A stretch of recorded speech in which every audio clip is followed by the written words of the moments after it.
Okay, good afternoon again. Good afternoon. Module 5, it's about family,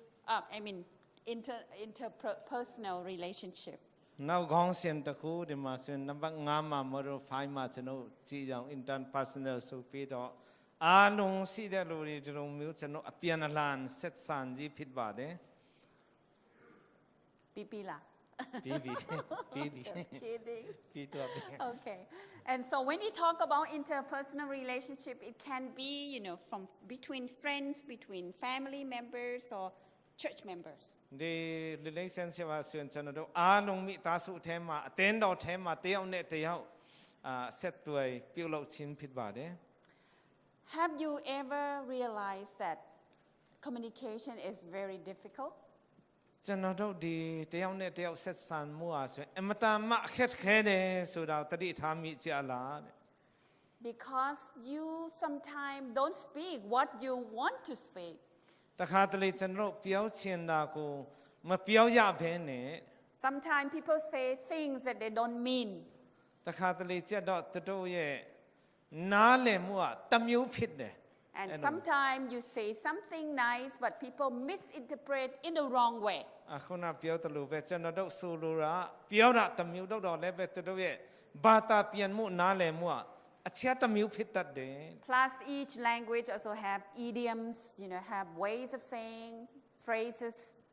နောက်ကြောင့်စကားပြောတဲ့အခါမှာဆိုရင်ကျွန်တော်ပြောနေဆိုစကားဒီတာရကဒီစိုက်ဖြန့်စီတတ်တယ်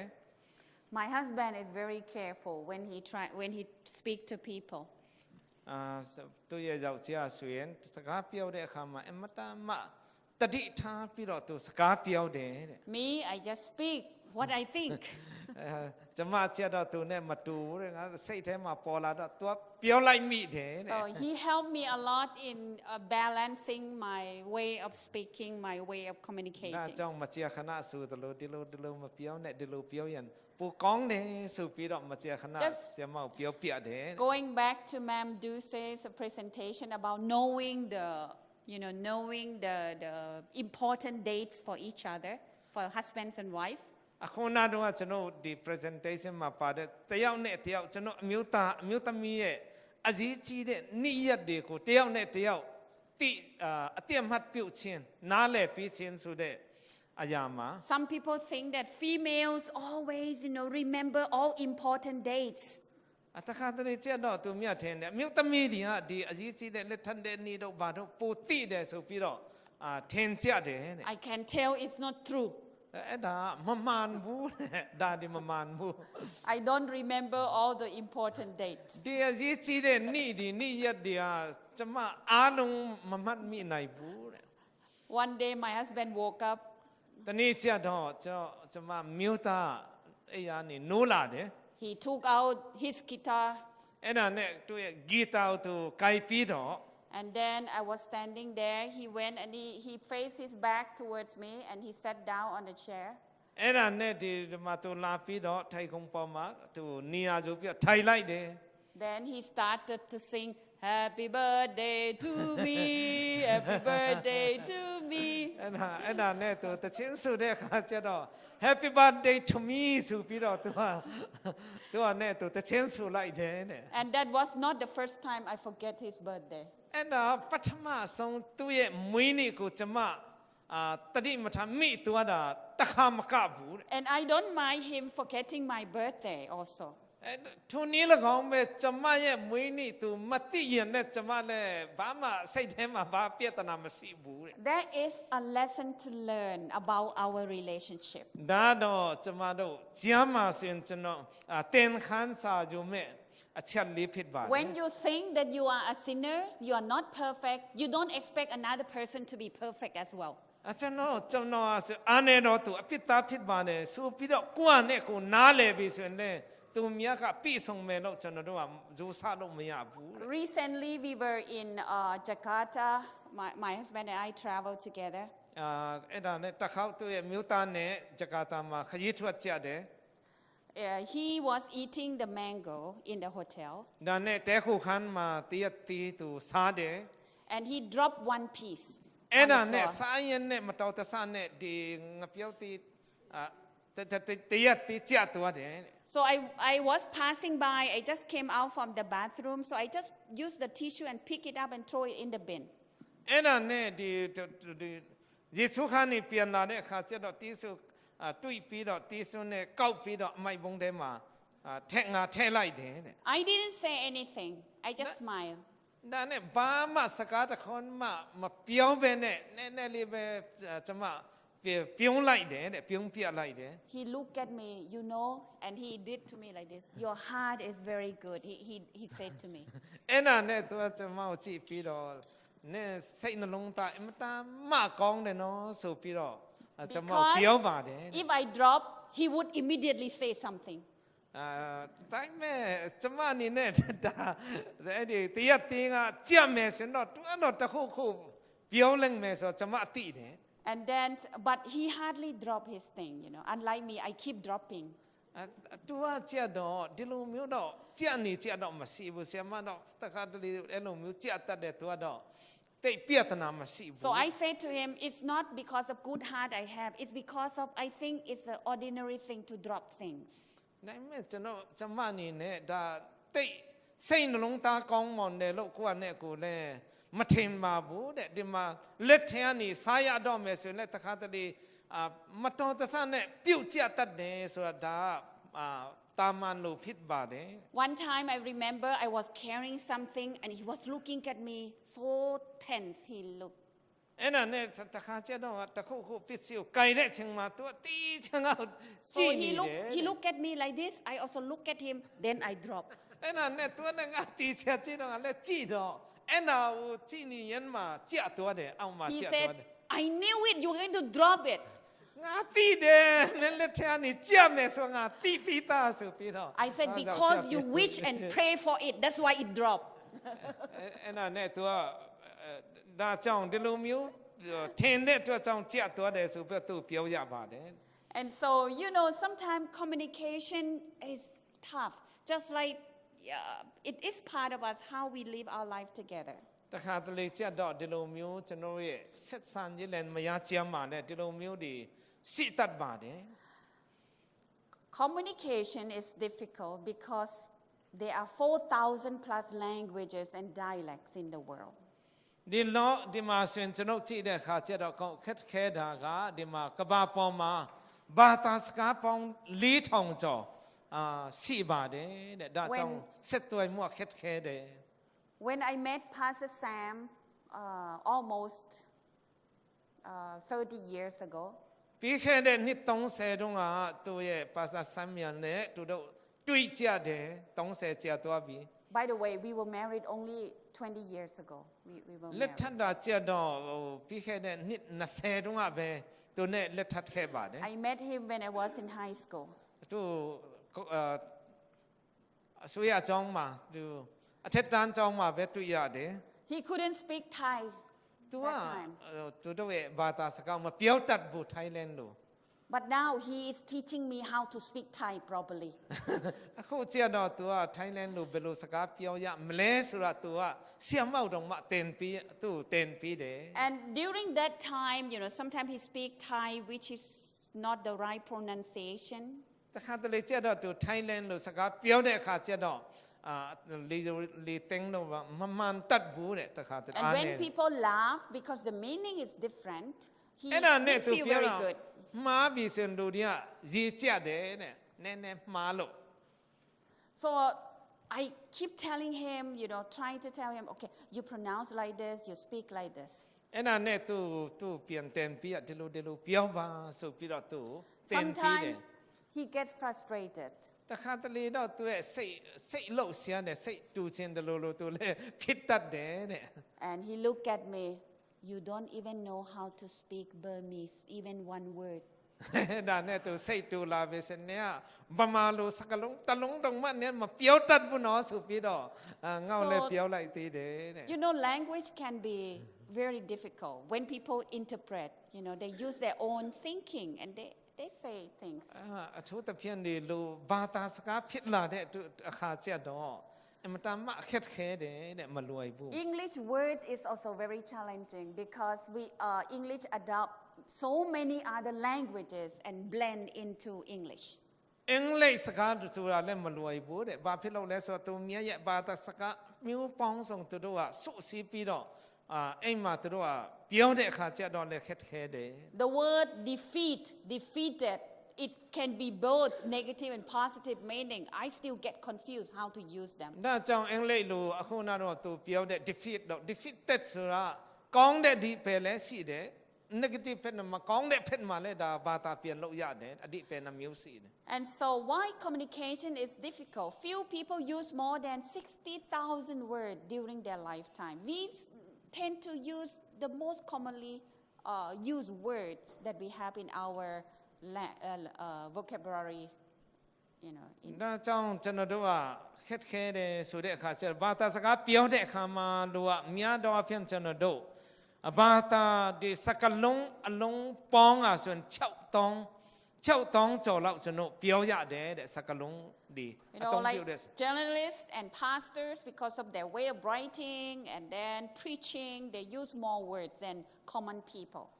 ပြီးတော့ဒီမှာဆိုရင်ဒီ journalist ဒီဆိုရင်သူတို့ကသူများထက်တော့စကလုံးတွေပို့ပြီးတော့အတစ်အဆန်းတွေပို့ပြီးကျွေးဝတယ် And imagine medical doctors must know the names of 1,300 bacteria. ဆရာဝန်တွေရဲ့ဦးနောက်သူတို့ရဲ့ဘာသာစာချင်းမဲ့ဆိုရင်တော့ဒီ bacteria မျိုးပေါင်းဆောင်ရဲ့1300ကိုသူတို့ကသိရမှာဖြစ်ပါတယ် 433 muscles. ပြီးတော့ကျွန်တော်တို့ရဲ့ muscle တွေ And 433ကိုသူတို့ကပြောတတ်မှာရေးတတ်မှာဖြစ်ပါတယ် And so many other things for their professionalism. အဲ့ဒါကြောင့်သူတို့ကတကဲ့သူတို့ရဲ့ line မှာရှိတဲ့အတွက်ကြောင့်သူတို့ကတော့ဒီအဟောပေါ်ဒီအများကြီးသူတို့ကသိတယ် For me, I travel and then only once in a while I meet people. I can't remember people's name. အထူးသဖြင့်ခရီးသွားတော့လည်းပဲလူတွေရဲ့နာမည်ဖြစ်လာတဲ့အခါကျတော့မမှတ်မိနိုင်ဘူး But I let them know that I recognize them or I know them by smiling. တော့လည်းပဲသူတို့ကိုနာမည်နဲ့ကျွန်တော်မခေါ်တတ်တော့လည်းပဲသူတို့တွေ့ဘူးတယ်သိဘူးတယ်ဆိုတော့နည်းနည်းပြုံးပြပြီးတော့သူတို့ They don't know that I have forgotten their names. အဲ့လိုမျိုးလုပ်တဲ့အခါကျတော့သူတို့နာမည်ကိုမိသွားတယ်ဆိုတော့သူတို့ကမသိတော့ဘူးတဲ့တတိ So smile is everything. It's a very wonderful language. ဒါကြောင့်ကျွန်တော်ဖျားပြီးတဲ့အခါကျွန်တော်ပြုံးပြလိုက်တယ်ဆိုတာတော့အဲ့ဒါအလုပ်တော်ပြီးသွားတယ်တဲ့ And so words also have so many different kind of meanings. စကလုံးဖြစ်လာတဲ့အခါကျတော့အဓိပ္ပာယ်အများကြီးရှိတတ်ပါတယ် English language is also very confusing. အင်္ဂလိပ်လိုကျွန်တော်ပြောတော့လည်းပဲဒါအမတန်မှဆုတ်ထွေးတဲ့ဘာသာစကားဖြစ်ပါတယ် And so when they said if one is a tooth and a whole set are teeth, why shouldn't the plural of both then be beef? You know, so it's no need to explain. Okay, it's quite. And so the definition of communication is any modus operandi. It's a means of getting across the message by or through which eventuate the reciprocal transfer. Oh, this is too difficult. So let's make it simple. Okay. And so communication is the mean of speaking and communicating, getting our message across to other people. ကျွန်တော်တို့ဒီ communication ဆိုတဲ့အခါကျကျွန်တော်တို့ဆိုလို့ပြောတဲ့အရာများကိုဒီဖက်ကတစ်ဖက်မှာရှိတော့သူများကသိရမယ်နားလည်ရမယ်ဆိုတဲ့အရာ Of course, you need to have the same background of understanding the particular communication or language. ဒီလိုမျိုးကျွန်တော်ဆက်သွယ်တဲ့အခါမှာကျွန်တော်အသုံးပြုတဲ့စကားလုံးရဲ့ဒီအဲ့ဒီလူတွေရဲ့နောက်ခံတမိုင်းလဲဒီမှာပါဝင်ပတ်သက်မှုရှိပါတယ် Communication can be symbols, can be signs, can be body gesture. တခါတလေကျတော့တို့မျိုးဆက်သွယ်လို့တယ်ဆိုတဲ့အခါကျတော့အမှုအရာအားဖြင့်လည်းဖြစ်နိုင်တယ်ပြီးတော့ကျွန်တော်တို့ဟာအမှုအရာစကားလုံးအားဖြင့်တခုခုအားဖြင့်ကျွန်တော်တို့က I forgot in one island when they greet each other, you know, they show their fondness rubbing their nose with each other. တနည်းအားမှာဆိုရင်တဲ့သူတို့ကဘယ်လိုတယောက်နဲ့တယောက်နှုတ်ဆက်ကြလဲဆိုတော့ဒီနေရာကိုသူတို့နှာခေါင်းကိုတုပ်ပြတာဆိုရင်နေကောင်းလားဆိုပြီးတော့ Maybe if somebody another man came and trying to rub your nose and then you อ๋อအဲ့ဒါ You ဘယ်လို might နေကောင်း actually လားနေကော do င်းလား the martial arts, what are you going to do to me? အဲ့နဲ့သူတို့ကြက်တော့သူမြတ်ရဲ့နှာခေါင်းကိုဒီလိုမျိုးသူကဖွတ်ပြီးတာဆိုတော့ကျွန်တော်တို့ကြက်တော့အဲ့ဒါမရှိဘူးဆိုတော့ကျွန်တော်တို့ကအဲ့လိုမျိုးတယောက်တော့သူကနှာခေါင်းလာဖွတ်တယ်ဆိုတော့ကျွန်တော်တို့ကလက်ပြီးပါလာတန်ပါ And so we have to be very careful ဒါကြောင့်သူမြတ်ရဲ့ယဉ်ကျေးမှုကအဲ့လိုမျိုးလဲရှိသေးတယ်တဲ့ to understand and to interpret correctly the intention of people who communicate to သူ us. တို့ရဲ့ယဉ်ကျေးမှုကိုကျွန်တော်နားလည်ပြီးဖို့ဖြစ် So ပါတယ် miscommunication is very common. အာ Miscommunication အဲ့ like ဒါကြောင့်ကျွန်တော်တို့ကဆိုရင်ဒီအဲ့ဒီဆက်သွယ်လုပ်တဲ့အခါမှာမကြာခဏဆိုသလိုကျွန်တော်မှားတတ်ပါတယ်တဲ့ Sometime between husband and wife, even though you have been married for many years, but sometimes just, when a person is not in the right mood and another person speak, then phew, it becomes an argument. လည်းမရချာမှာတော့မှကျွန်တော်နှစ်ပေါင်းများကြီးလက်ထပ်ပြီးပြီဖြစ်တော့လည်းပဲဒီတစ်ဖက်ကနည်းနည်းစိတ်မကောင်းတဲ့အချိန်မှာဒီဘက်ကမှားပြီဆိုရင်မျိုးတပုံဖြစ်တတ်တယ် Instead of asking, what do you mean by that? Calmly asking to make sure whether it's rightly understood, you immediately said, hey, you get upset right away. ကျွန်တော်တို့ကညင်ညင်တာတာနဲ့ဘာလို့ဆိုလိုတာလဲခုနတော့အဲ့ဒါပြောတာဆိုပြီးတော့ညင်ညင်တာတာနဲ့ပြောမဲ့အစားကျွန်တော်တို့ကခတ်မာမာနဲ့ပြောတတ်ကြပါတယ် And so there are different miscommunication. We have verbal miscommunication, visual miscommunication. အဲ့ဒါကြောင့်ကျွန်တော်ဒီမှာတယောက်နဲ့တယောက်ကျမ်းမှာပြဿနာရှိလာတဲ့အခါကျွန်တော်ဆက်သွယ်မှုပြဿနာနံပါတ်1မှာအတန်အားဖြင့်ကျွန်တော်ပြောတဲ့စကားလုံးအားဖြင့်ကျွန်တော်ခတ်မာမာလို့တတ်တယ်ပြီးတော့ကျွန်တော်ရဲ့အကြည့်မျက်လုံးအားဖြင့်လဲ Even touching. ပြီးတော့ကျွန်တော်လက်ကိုထိလက်ရောက်နဲ့ကျွန်တော်လက်အမွေအရာအားဖြင့် And then written or oral. ပြီးတော့တခါတလေကြက်တော့ဒီခတ်နာနာနဲ့စကနာထူးပြီးတော့တခါတလေကြက်တော့စာနဲ့မပြောကျွန်တော်စာနဲ့ရေးလိုက်တယ် For us working, in the office and we communicate with people with emails a lot, I have to make sure that I look at my emails 5-6 times before I send it off. နောက်ကြောင့်ဒီစာရေးသားတွေကအမတန်မှအရေးကြီးတယ်ကျွန်တော်တို့ကဇုံမှာလုပ်တဲ့အတွက်ကြောင့် email နဲ့အဆက်အသွယ်လုပ်တဲ့အတွက်ကြောင့်ကျွန်တော်ပို့ရတော့မယ်ဆိုရင်4-5ခါလောက်တေချာပြန်စစ်ဆေးရတယ် Because if you do not look at it, just one mistake, like instead of writing just is and become isn't, it is entirely wrong message that you are sending out. စာမာရေးတဲ့အခါကျတော့ဒီမှာဆိုရင်နည်းနည်းအမှားခါနဲ့အတိပယ်ပြောင်းပြန်ဖြစ်တတ်တယ် And people will use whatever you send to them, bring it back and go against you. အဲ့ဒါကြောင့်ကျွန်တော်တို့ပို့လိုက်တဲ့ရေးလိုက်တဲ့စာကိုသူများကအတုံးပြုတ်ပြီးတော့ဒါနဲ့ကျွန်တော်တို့ပြန်ပုတ်ခတ်มาလဲအဲ့လိုမျိုးလဲရှိသေးတယ် So as much as possible, of course, we cannot prevent miscommunication or misunderstanding during our communication, but we can try as much as possible to prevent it. ဒါကြောင့်ကျွန်တော်တို့ဒီလိုမျိုးဒီမမှားရအောင်ကျွန်တော်တို့တတ်နိုင်ဆုံးကိုယ့်နဲ့ကိုအကာအကွယ်လုပ်ရမှာဖြစ်ပါတယ် So people also prefer different kinds of communication. လူတွေကနဲ့သူတို့ပို့ပြီးတော့ကြိတ်နှစ်သက်တဲ့ဒီဆက်သွယ်တဲ့နေရာမှာဒိုင်လဲရှိပါတယ်တဲ့ Some prefer hearing, တချို့ listening.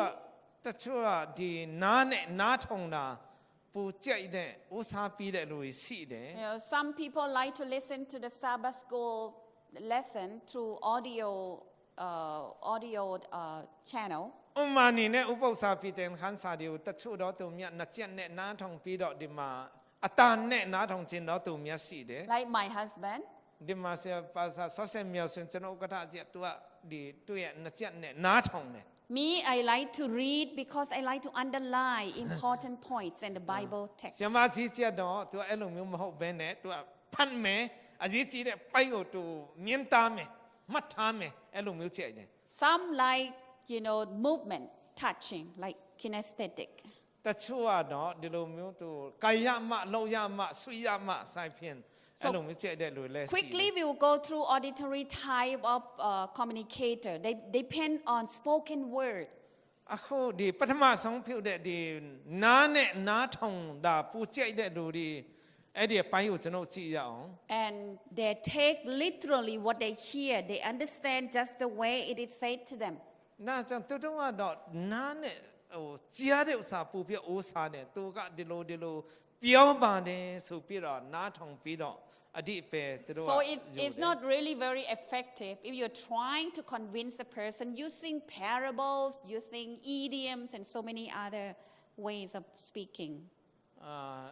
ဒီလိုမျိုးနားလည်နိုင်ဖို့စကားလုံးအမျိုးမျိုးတွေတောင်းပြီးတော့တာရကတွေအမျိုးမျိုးတောင်းပြီးတော့ဒီလိုမျိုးလဲပြောတတ်ကြတယ် And they are not very good at reading the body language. အဲ့ဒီလိုတွေကဆိုရင်ကျွန်တော်တို့ရဲ့အမှုအရာနဲ့ဒီလိုမျိုးခန္ဓာကိုယ်အလောက်ရှမ်းမှုကိုတိတ်တတိတို့တော့တိတ်ကစုမဆိုင်အားဘူးတဲ့ You know what I'm trying to say about body language is, even you speak, but your body language tells people what you really feel. တခါတလေကျွန်တော်ဒီပစရာပြန်ပြောင်းတော့လည်းပဲကျွန်တော်ရဲ့ခန္ဓာကိုယ်အလောက်ရှမ်းမှုကတို့ကိုစကားပြောင်းနေသေးတယ်တဲ့အမှုအရာ So for the effective communication and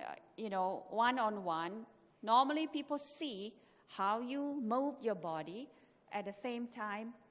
along with what you are speaking. ကျွန်တော်တို့တယောက်နဲ့တယောက်စကားပြောတဲ့အခါမှာဒီစကား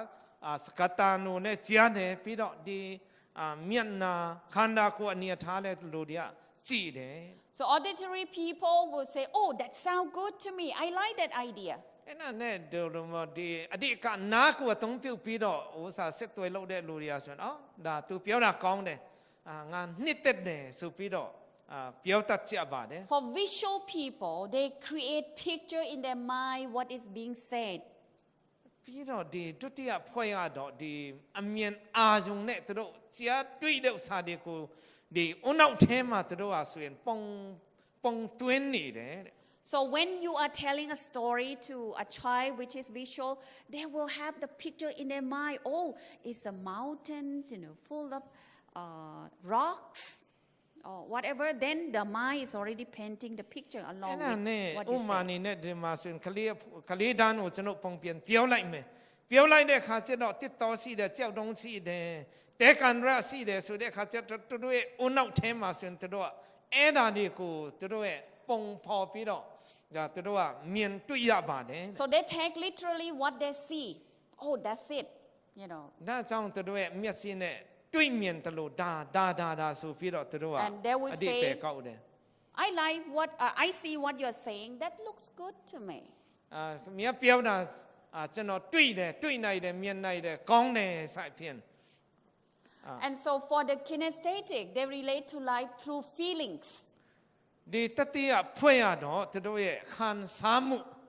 ဥစားပြီးတော့နားလည်တဲ့ဖွဲ့ဖြစ်ပါတယ် So while you're talking, they also listen to your tone of voice. အဲ့ဒါကြောင့်တို့ဟာဆိုရင်ကျွန်တော်စကားပြောတဲ့အချိန်မှာဆိုရင်တို့ကဒီစကားတန်လေးကိုဘယ်လိုအတန်မျိုးနဲ့ထွက်လဲဆိုတော့တို့ကနားထောင်တဲ့ဒီတတိယဖွဲ့ရ They interpret and understand your message through the way you present the message. ဘယ်လိုမျိုးနဲ့သူကပြောလဲဆိုပြီးတော့တို့ကအဓိပ္ပာယ်ဘာသာပြန်တယ် And they are very good at reading body language. ဒါကြောင့်တို့ဒီဟာဆိုရင်ဒီခန္ဓာကိုယ်အမှုအထားအနေအထားတွေကိုတို့ကတေချာကြည့်တတ်ပါတယ် So sometimes you say, "Oh, I like that really very much the gift that you gave me," and they would say, "I don't think that you like my gift. You don't sound to like my gift." ကျွန်တော်တို့ကနေပြီးတဲ့လက်ဆောင်ကတကယ်ပဲနှစ်သက်ပါတယ်ဆိုပြီးတော့ပြောပြီးတော့လုပ်တဲ့ခါကျတော့တို့ကအကဲခတ်ပြီးတော့တကယ်တော့ကြိုက်မှာမဟုတ်ဘူးခင်ဗျားလုပ်တဲ့ပုံပြောတဲ့ပုံကတိတ်တအားကြိုက်နှစ်သက်တဲ့ပုံမပေါ်ဘူးဆိုပြီးတော့တို့ဘာသာပြန်တတ်ကြပါတယ် They are very observant. ဒါကြောင့်တို့ကတီချောက်စိုးစမ်းနေလာပြီးအကဲခတ်တဲ့လူတွေဖြစ်တယ် And women is very much in this category. အမျိုးသမီးတွေကဒီလိုမျိုးနေရာမှာတို့အများတော်ဖြစ်တဲ့လိုမျိုးလုပ်တတ်ကြပါတယ် They want to feel that there's a feeling, when you are in your relationship. အဲ့ဒါကြောင့်ဒီမှာဆိုမြို့သမီးတွေကတို့ကဘယ်လိုဆိုလဲဆိုပြီးတော့တို့ရဲ့ခံစားမှု ဟိုအဲ့ဒီကနေပြီးတော့သူတို့က So once two men speaking to each other, the first one said, "My wife talks to herself a lot these days." တခါကြက်တော့လူနှစ်ယောက်စကားပြောတယ်အခုတလုံးငါမင်းမဆိုရင်စကားတော်သူကနဲ့သူစကားတော်ပြောတယ်ဆိုပြောတယ် And another man said, "My does too, but she doesn't know about it. She thinks I'm listening."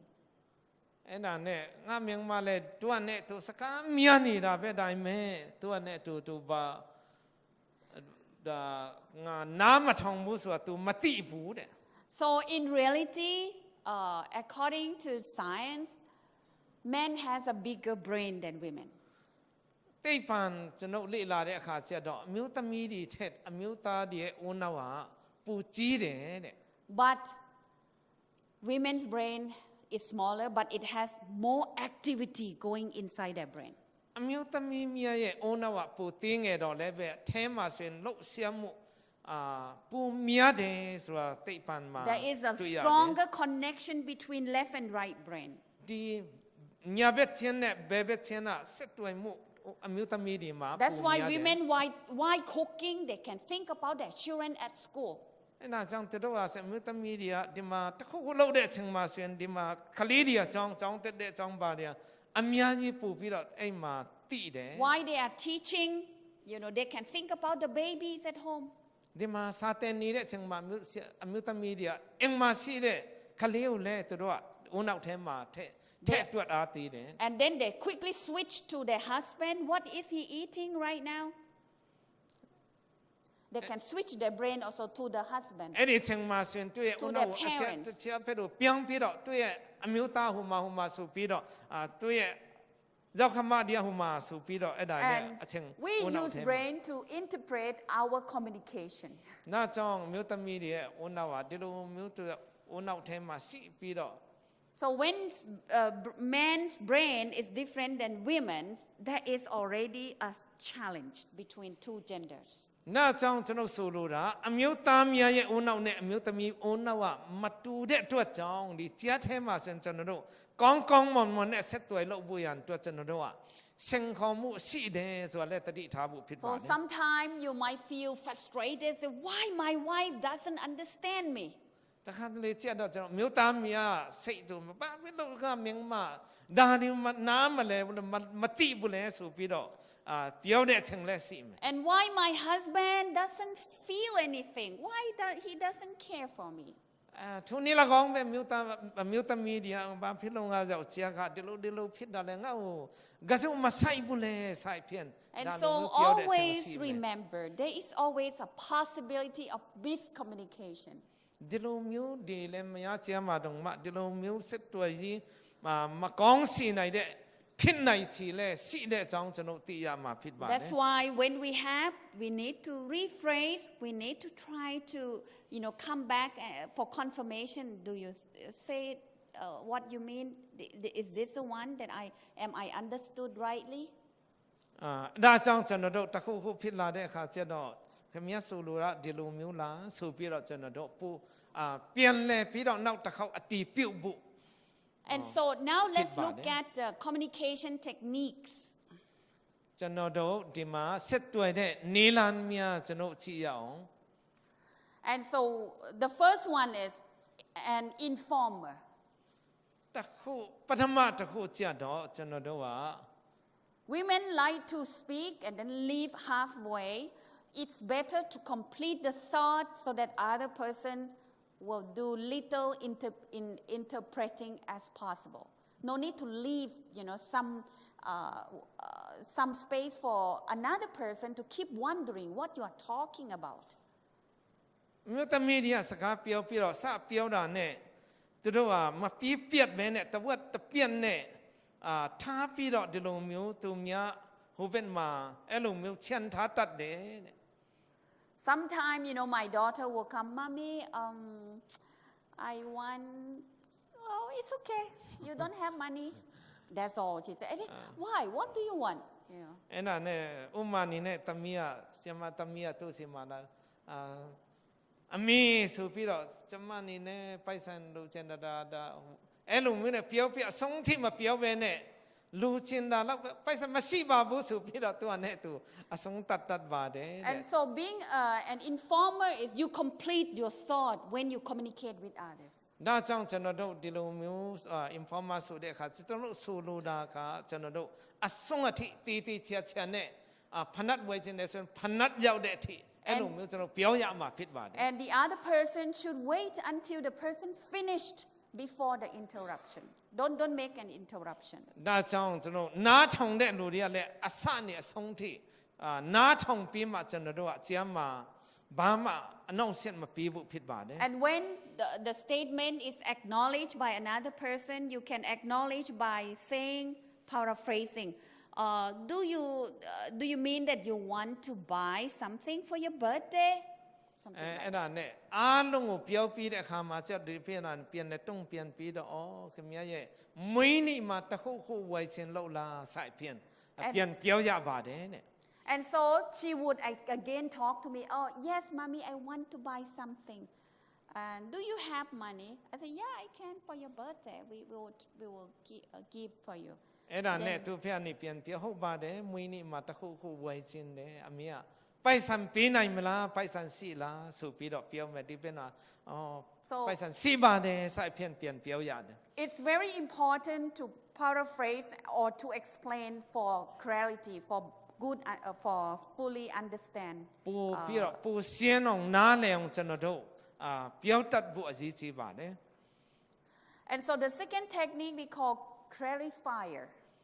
ဒုတိယမျိုးအစားတော့ဒီမှာကျွန်တော်တို့ပို့ရှင်းလင်းအောင်ပြောတဲ့ clarifier ဖြစ်ပါတယ် So fewer words. In case of this, if you are going to apply this technique, fewer words may offer less of an opportunity for misunderstanding. It's another concept from the first one,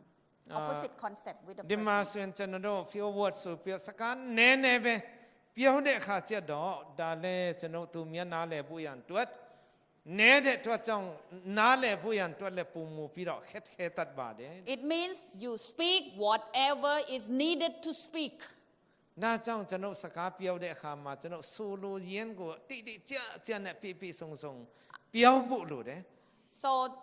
it helps because when you speak a lot, sometimes people try to interpret what you're speaking and they miss the point. နောက်တစ်ခုကျပြဿနာကျတော့ကျွန်တော်အများကြီးပြောတဲ့အခါကျတော့နားထောင်တဲ့လူတွေကအမျိုးနားလဲတတ်တော့ကျွန်တော်ဆိုလိုရင်းကိုသူတို့ကနားမလဲပဲကျွန်တော်စီတတ်မှာဖြစ်ပါတယ် But the informer, the first technique, you try to paraphrase in order to make it clear when the other person doesn't get what you really mean. ကျွန်တော်တို့ပထမလူမျိုးကတော့ကျွန်တော်တို့ကကျွန်တော်ပြောချင်တာကိုကျွန်တော်တို့ကသူတပတ်နားလဲအောင်ကျွန်တော်တို့ပြန်ပြောပြချင်းဖြစ်ပါတယ် So communication techniques for another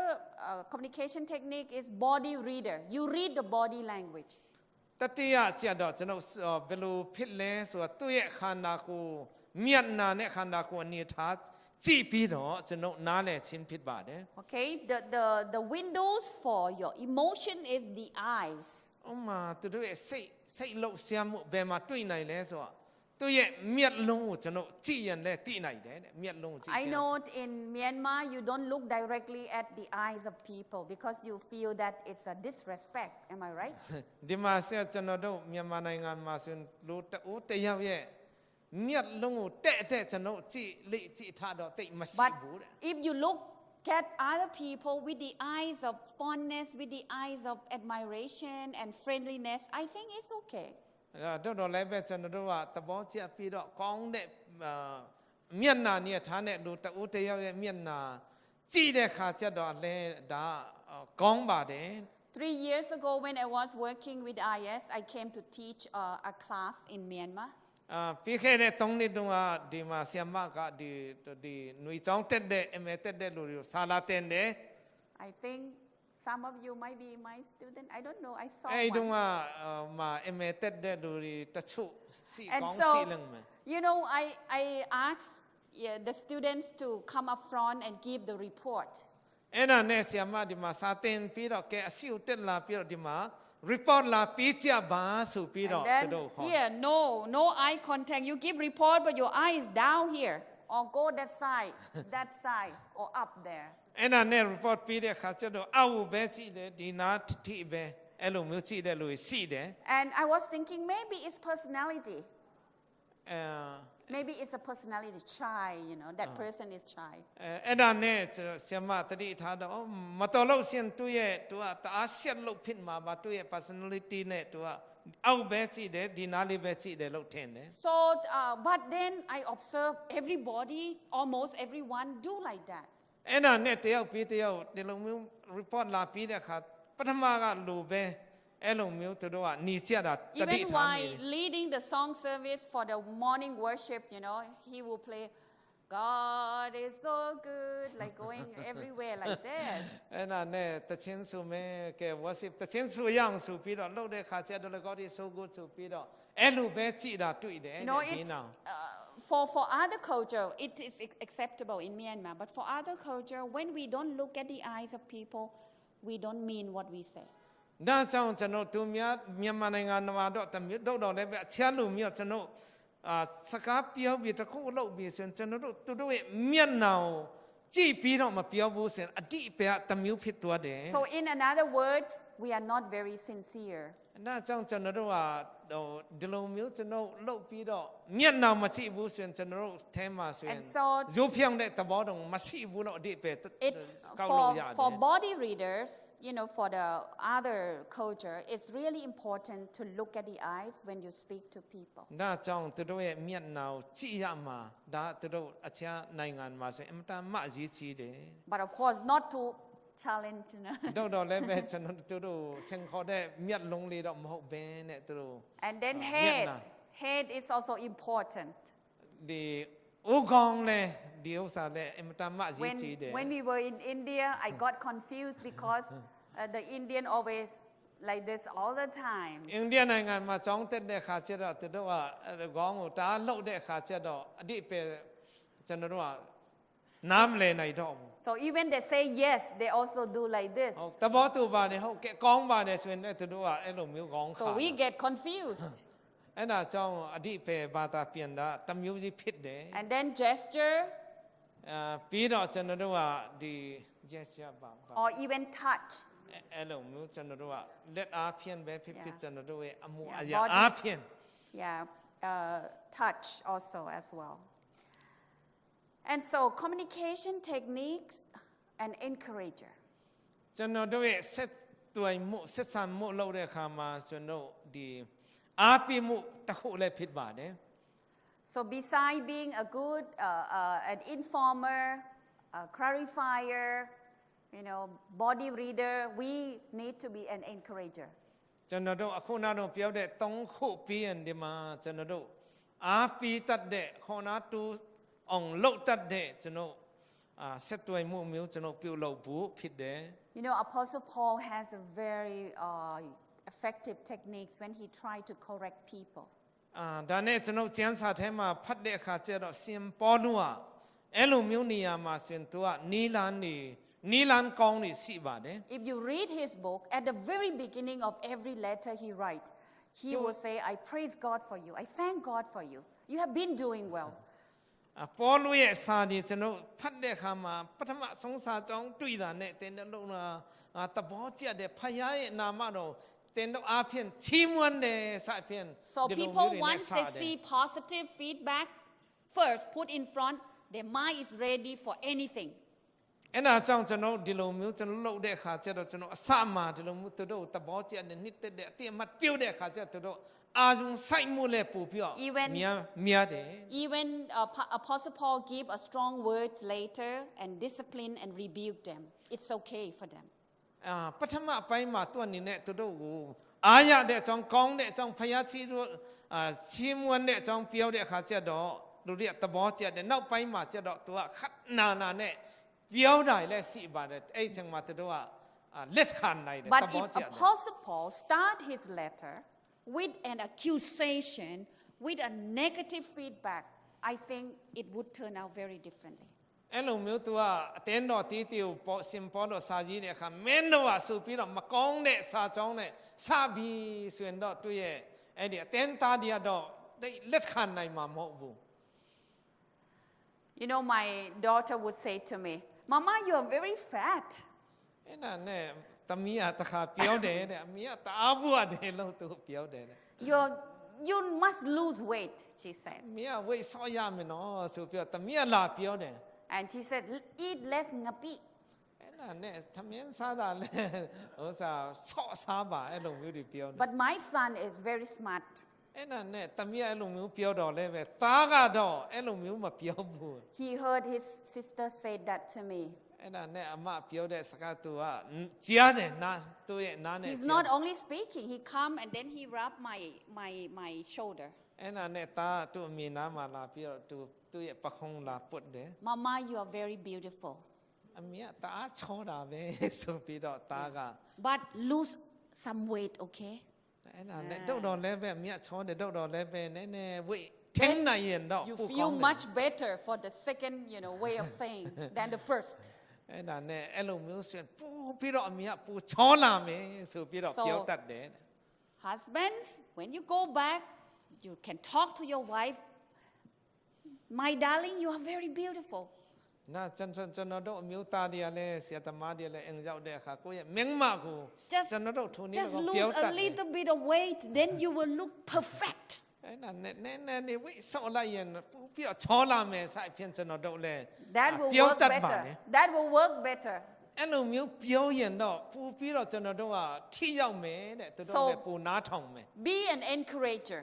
အဲ့ဒါကြောင့်ကျွန်တော်တို့အားပေးတတ်တဲ့လူများဖြစ်ဖို့ In Proverbs chapter 15, verse 23, everyone enjoys giving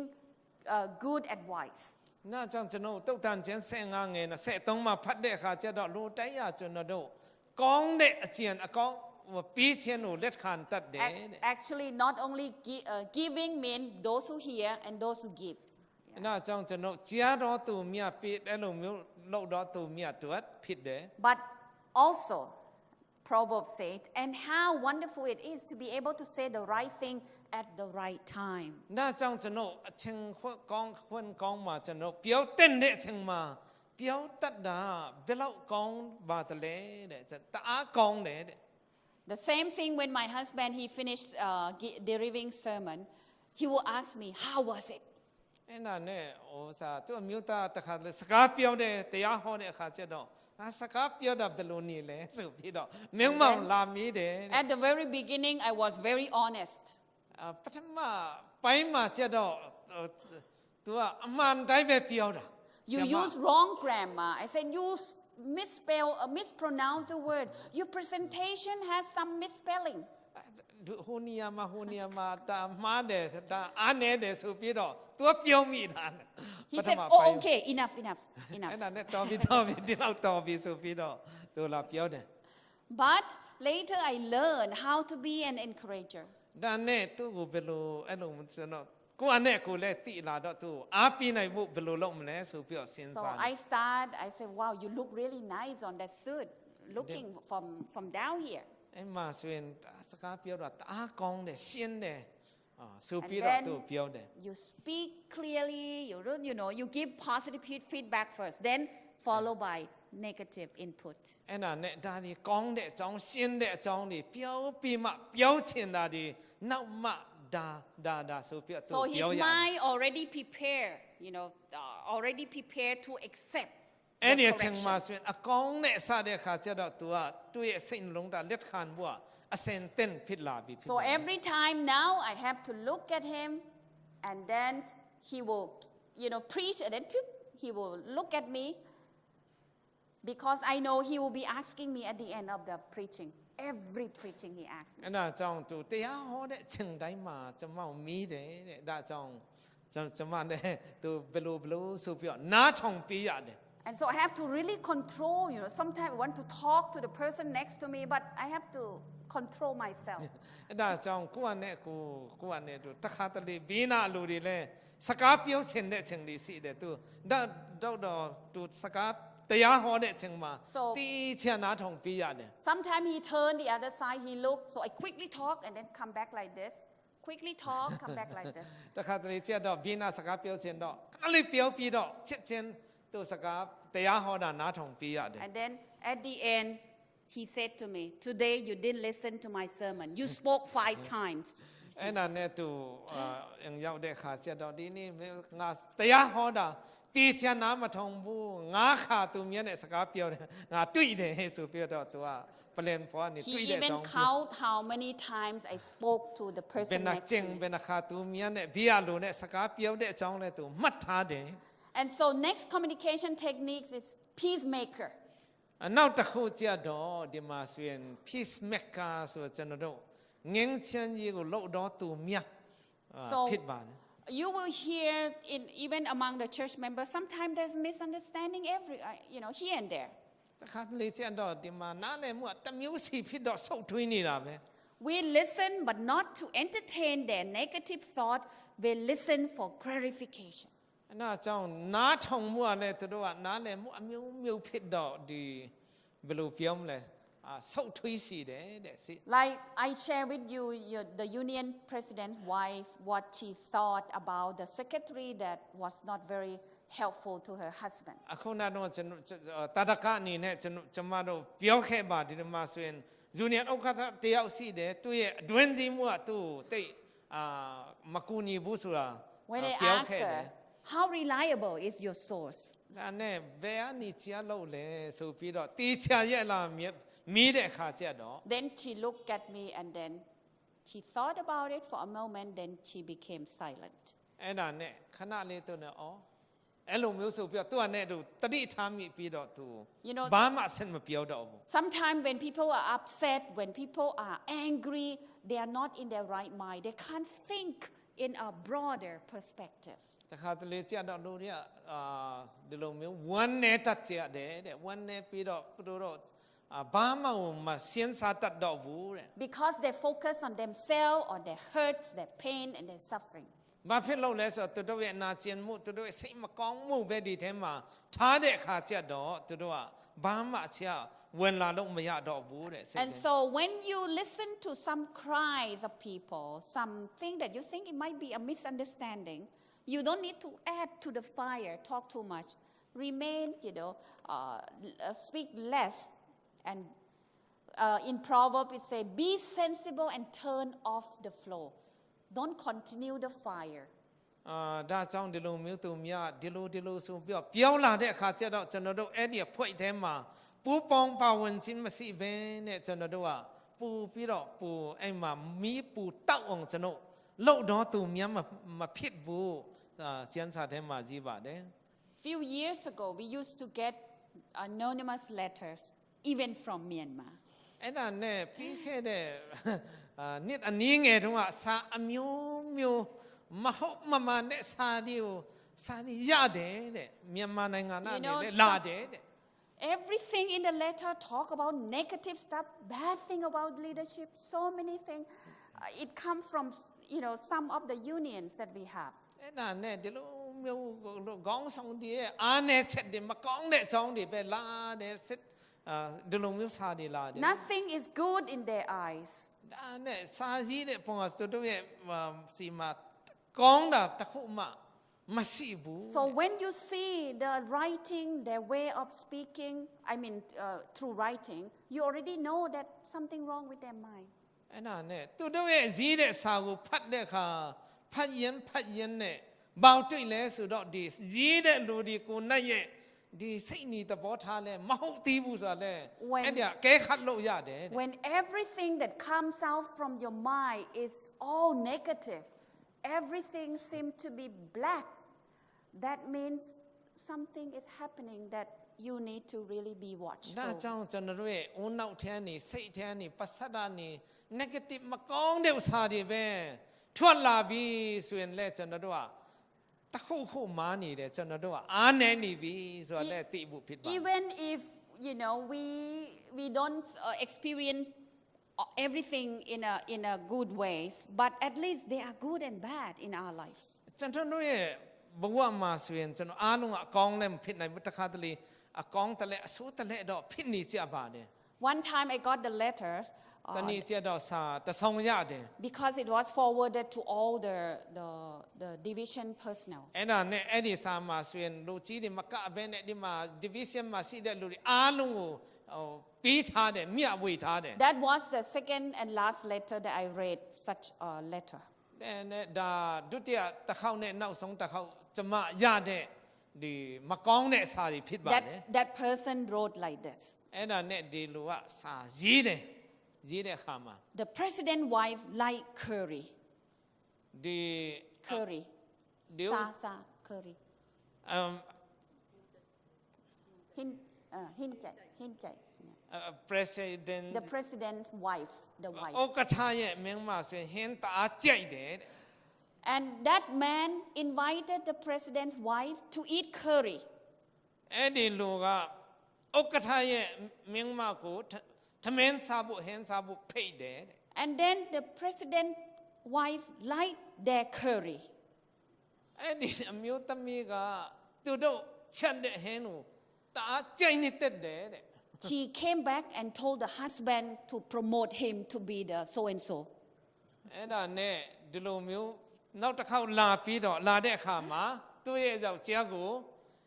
ဒီလိုနောက်တစ်ခေါက်ဒီလိုလှုပ်ပြီးပါဆိုပြီးတော့အစားထိုးလေးပါလေတိုးမြင့်ပြီးဖို့ပါလာတယ်တဲ့ You can feel how immature the person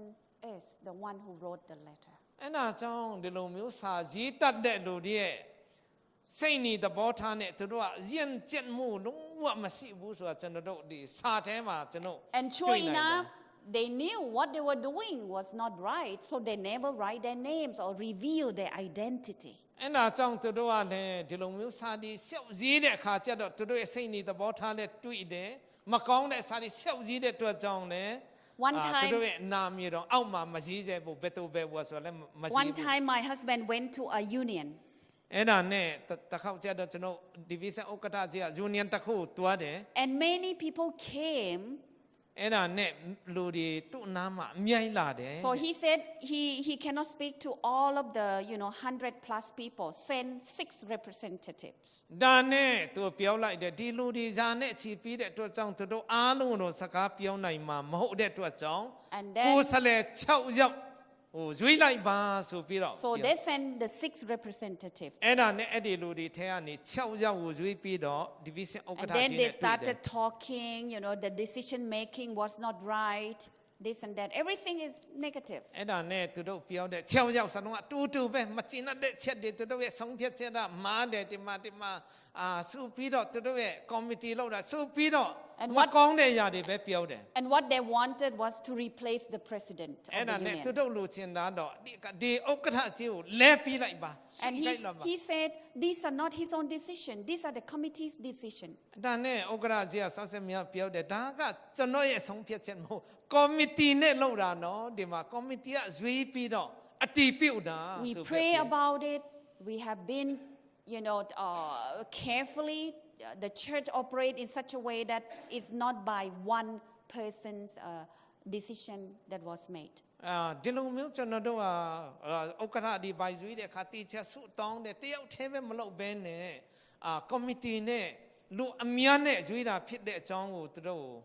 ပြောပြတယ်ဆုတောင်းတယ်သူက So once we pray, we need to believe that it's the inspiration from the Lord. အဲ့ဒါကြောင့်ကျွန်တော်ဆုလဲဆုတောင်းလိုက်ပြီဆိုရင်ကျွန်တော်တို့ကလည်းဖယားကကျွန်တော်တို့ဆုတောင်းတာနားညံမယ်ဖယားစီကနေလာတဲ့အရာဖြစ်မယ်ဆိုပြောလဲကျွန်တော်ယုံကြည်ဖို့လဲ Otherwise, it shows that we lack of faith. အဲ့လိုမျိုးမဟုတ်ဘူးဆိုရင်ကျွန်တော်တို့ကယုံကြည်ခြင်းမှာအားနည်းတယ်ဆိုပြောဒါလဲကျွန်တော်တို့က And the person came the second time. Second time and talk again second time. အဲ့ဒါနဲ့လူတယောက်လာတယ်ဒုတိယတစ်ခေါက်အဲ့ဒါပဲပြန်လာပြောတယ် And he said, you know what? The president actually was involved with another woman, not only his wife. အဲ့ဒါနဲ့ထပ်ပြောလာတော့ပြဿနာပူဆုပ်ထွေးလာတော့သူ့မြင်မကဘဲနဲ့အချမ်းမျိုးသမီးတယောက်နဲ့လည်းဒီဥက္ကဋ္ဌဆုပ်ထွေးတယ်နော်ဆိုပြီးလာပြောလာတယ် When he started like that, Pastor Sam said, wait a minute. အဲ့ဒါနဲ့ဒီလိုမျိုးစပြောလာတဲ့ခဏနေအောင်ဆိုပြီးတော့ Have you got a proof that can really tell that it happened? အခုနတော့ပြောတဲ့ဥစ္စာလုံးဝမှန်ကန်တယ်ဆိုပြီးတော့တက်တီအထောက်ထားရှိလားဆိုပြီးတော့အဲ့ဒီပြောတဲ့လူကိုမေးရတော့တယ် If just by hearing from other sources, remember you are accountable for what you say against the church leaders. အဲ့နာကြောင့်ဒီဥစ္စာသူမြတ်ကဒီလိုမျိုးတစ်ဆင့်မှာရှောက်ပြောတာအဲ့လိုမျိုးဆိုရင်ခင်ဗျားပြောတဲ့စကားနဲ့ခင်ဗျားကတာဝန်ယူရမယ်နော်ဆိုပြီး God is watching and He's listening to us very closely at this moment. ဘုရားသခင်ကကျွန်တော်တို့ရဲ့အနားမှာကျွန်တော်တို့တီးချက်တွေ့တယ်သိတယ်ကျွန်တော်တို့နားမှာရှိတယ်ဆို Then ပြီး He ပြော was ရ like silent. အဲ့ဒါနဲ့သူကခဏလေးသူကစကားမပြောဘဲနဲ့နေတယ် At first, he was planning to sue the church, but later he decided to အဲ့ step ဒီလူက down. ဆိုရင်အသင်းတော်တောင်မှပထမမှာတရားဆွဲဖို့ငါတရားရုံသွားမယ်ဆိုပြီးတော့သူစိတ်ထဲမှာသူပြောတယ်တော့လည်းပဲသူကနဲ့သူပြန်ရုပ်တင်ပြီးတော့တရားမဆွဲဘူး We have to be very careful how we think about our leaders, how we think about people who are within our church family. ဒါကြောင့်ကျွန်တော်တို့အသင်းတော်ခေါင်းဆောင်များအသင်းတော်မှာရှိတဲ့တင်းတို့တင်းသားများကျွန်တော်တို့တီးချင်တဲ့ကျွန်တော်နားလည်ဖို့သိဖို့အဲ့ဒါနဲ့ရည်ကြည်ပါတယ် Especially of those who have received a higher calling, would they need support? အထူးသဖြင့်ကျွန်တော်တို့ဖယားသခင်နဲ့တွေ့မှုတော့သူရွေးချယ်တဲ့လူကြီးတွေတာဝန်ယူတဲ့အချိန်မှာသူတို့က higher calling ဖြစ်တဲ့အတွက်ကြောင့်ကျွန်တော်တို့ကခွန်အားပေးတတ်ဖို့ကျွန်တော်တို့ကဖိမကူညီတတ်ဖို့အ And မတန်မှအရေးကြီး sometimes တယ် they might not do things rightly because of the pressure, under great pressure they have. We, instead of criticizing them, we should pray for them. အဲ့နာကြောင့်ကျွန်တော်တို့လူသားတွေခေါင်းဆောင်ဆိုတာလေလူသားပဲဖြစ်တဲ့အတွက်ကြောင့်ဖိအားမြောက်များစွာနဲ့သူတို့ကဒီလိုမျိုးရင်ဆိုင်တဲ့အချိန်မှာကျွန်တော်တို့ကဝေဖန်ပြီးတော့ကျွန်တော်တို့အပြစ်ပြောင်းမဲ့အစားကျွန်တော်တို့ကဒူးထောက်ပြီးတော့ be သူ an တို့ဆုတောင်း encourager ဒါ in ကြောင့်ကျွန်တော် spirit. ဒီမှာအားပြီးတဲ့ encourage ပြီးတဲ့လူတွေဖြစ်ဖို့အရေးကြီးပါတယ် Be an encourager in spirit, in the humble spirit and in truth. ကျွန်တော်တို့နှင်းချတော့သဘောနဲ့ဝိညာဉ်သဘောနဲ့ကျွန်တော်တို့အားပြီးတတ်တော်သူများဖြစ်ဖို့ And ဖြစ်ပါတယ် here Thomas Smith said that the goal of communication is not happiness, not to make people happy only, but it is giving and receiving honest messages. ဒီမှာဆိုရင်ကျွန်တော် communication အဆက်အသွယ်လုပ်တဲ့အခါမှာသူများဝန်တာဖို့လောက်ပဲမဟုတ်ဘဲနဲ့ကျွန်တော်တို့ဟာဆိုရင်ဒါထက်အရေးကြီးတဲ့ဥစ္စာကဆိုရင်ကျွန်တော်တို့မှန်ကန်တဲ့ကျွန်တော်တို့တည်င်းတွေကိုကျွန်တော်တို့ပြီးဖို့ဖြစ်ပါတယ် For me personally, I find no wrong in also making others happy when we communicate. I find no wrong. It's not wrong to make other people happy. လူ when we များကိုဆရာမ communicate. ရဲ့ခံစားချက်တော့လူတဦးတယောက်ကိုပြောင်းအောင်လုပ်တာတော့ဘာမှပြဿနာမရှိပါဘူး But that is not the primary goal of communication. တော့လည်းပဲသူများပြောင်းအောင်လုပ်မယ်လောက်နဲ့ပဲကျွန်တော်တို့ communicate လုပ်ဆက်သွယ်လုပ်ဖို့ကဒါမပြီးသေးဘူး The primary goal is to give the exact information. ကျွန်တော်တို့ကသူတို့စီမှာဆိုရင်လုံးဝဇူတာဖြန့်မှတ်တဲ့သဘောနဲ့မှန်ကန်တဲ့သဘောကိုကျွန်တော်တို့တည်င်းကိုကျွန်တော်ပြီးဖို့ပဲဖြစ်ပါတယ် Clear and well understood by the receiver of the နား communication. ထောင်တဲ့လူတွေအတွက်ရှင်းရမယ်မှန်ကန်ရမယ်အဲ့ဒါအရေးကြီးပါတယ် Okay, they say communication, the effectiveness of communication is depend on 55% depend on facial and body expression. ဒီမှာဆိုရင်ထိရောက်မှုကျွန်တော်တို့သူများကိုဆက်သွယ်လုပ်တဲ့အခါမှာထိရောက်တဲ့အရာကြတော့ကျွန်တော်မျက်နှာမူထားနဲ့ဒီခန္ဓာကိုယ်အမွေအရာမှုမျက်နှာဆိုရင်ဒီမှာ55ရာခိုင်နှုန်းနဲ့ 38% is the way you articulate, the way you speak, the tone of your voice. 34ရာခိုင်နှုန်းကတော့ဒီပြောတဲ့လေတန်အတန်နဲ့တန်ထားပြောတဲ့အတန်ကိုနားထောင်ပြီးတော့သူများအဓိပ္ပာယ်ကောက်မှာဖြစ်ပါတယ်တဲ့ And only 7% is the word that you speak ခொ out. နစ်ရာခိုင်နှုန်းကတော့ဒီအသုံးပြုတဲ့စကားလုံးပေါ်မှာအကဲဖြတ်ခြင်းဖြစ်ပါတယ် So in speaking or relating to the children, to the husband or wife or other, family members or church members, remember that it's not just what you speak, it's also how you transfer the message. ဒါကြောင့်ကျွန်တော်တို့အတင်းတို့တင်းသားများနဲ့မိသားစုမှာကျွန်တော်စကားပြောတဲ့အခါမှာကျွန်တော်တို့ဒီပြောတဲ့စကားလုံးဘဲမဟုတ်ဘဲနဲ့ကျွန်တော်တို့ကဘယ်လိုအမွေအရာနဲ့ဘယ်လိုအနေအထားမျိုးနဲ့ပြန်လဲပြီးတော့တဆင့်ပြောလဲဆိုတာအရေးကြီးတဲ့အကြောင်းတတိထားဖို့ဖြစ်တယ် And the key to successful communication is to respect the other person while speaking. ကျွန်တော်တို့အင်မတန်မှအရေးကြီးတဲ့စကားလုံးသူများကိုကျွန်တော်တို့အလေးထားဖို့ယုံကြည်ဖို့ကျွန်တော်တို့တစ်ဖက်မှာရှိတော့သူ While you're speaking, if you are putting the person down, if you already start with a very negative input, you are going to shut down your communication. ဒါကြောင့်ကျွန်တော်တို့တစ်ဖက်မှာရှိတဲ့သူကိုကျွန်တော်အထင်သေးမယ်သူကိုအောက်မှာထားမယ်ဆိုရင်တော့ကျွန်တော်ဆက်တွေ့မှုကပုံမူပြီးတော့ပြတ်ပြတ်သွားမှာဖြစ်ပါတယ် Why delivering the message? စကားပြောနေတဲ့အချိန်မှာ Be honest, be gentle, be kind, be open, and be direct. ကျွန်တော်တို့ဟာဆိုရင်ပြောချင်တဲ့အရာကိုရိုးရိုးသားသားနဲ့သူ့ချစ်ချင်းမေတ္တာနဲ့တနာညင်တာဆိုတဲ့ကျွန်တော်တို့ပြောပြရမှာဖြစ်ပါတယ် And do not get frustrated, when you don't get the same feedback. အဲ့လိုမျိုးကျွန်တော်ဖြစ်ချင်တယ်လို့မဖြစ်လာဘူးဆိုတဲ့မှာကျွန်တော်တို့ကစိတ်တူလို့မရဘူးတဲ့စိတ်ဆိုးလို့မရဘူး It is always a room for misunderstanding in our communication. ဒါကြောင့်ဒီမှာဆိုရင်နားမလည်နိုင်เสียကျွန်တော်တို့စိတ်ဝမ်းကွဲเสียချက်တွေလဲအဲ့ဒီအတွက်လဲအခန်းလေးထားပြဖို့ဖြစ်ပါတယ် So it's good to remember that we can be an encourager. နားကြောင့်ကျွန်တော်တို့ဟာဆိုရင်ကျွန်တော်တတိထားဖို့ကျွန်တော်တို့ကသူများကိုအားပေးမဲ့သူများ An encouragement to the person whom we deliver the message to. ကျွန်တော်တို့စကားကိုကြားနာတော့သူအတွက်ကျွန်တော်တို့ခွန်အားဖြစ်စေဖို့ Be an informer. ကျွန်တော်တို့ဟာဆိုရင်မှန်ကန်နဲ့ကျွန်တော်တည်င်းပို့တော့သူပြောတော့သူ Explain what is needed. လူအပ်တဲ့ရာကိုလည်းကျွန်တော်ကောင်းမွန်စွာနဲ့ရှင်းပြတတ်ဖို့လည်းရည်ကြည်တယ် Clarifier.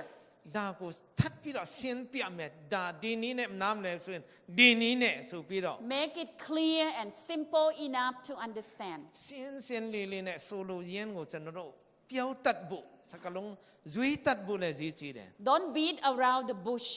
giving a lot of words and ဒီ information. မှာဆိုရင်ကျွန်တော်တို့ကစကားလုံးအများကြီးတောင်းပြီးတော့ဆောက်ထွင်းအောင်ကျွန်တော်တို့ကမပြောဖို့ဖြစ်တယ် And so I hope that it will help enhance your communication skill today. ဒါကြောင့်ကျွန်တော်တို့သူများနဲ့ communicate လုပ်တဲ့အခါမှာမိသားစုမှာတင်းတော်မှာဒါတွေကကျွန်တော်တို့အထောက်အကူဖြစ်စီမယ်ဆိုပြီးတော့ဆရာမယုံကြည်ပါတယ် ကျေးဇူးပဲနော် โอเคကျေးဇူးတင်ပါတယ်အားလုံးပေါ်မှာဖဖျားကောင်းစင်လာချက်ပေးပါစေ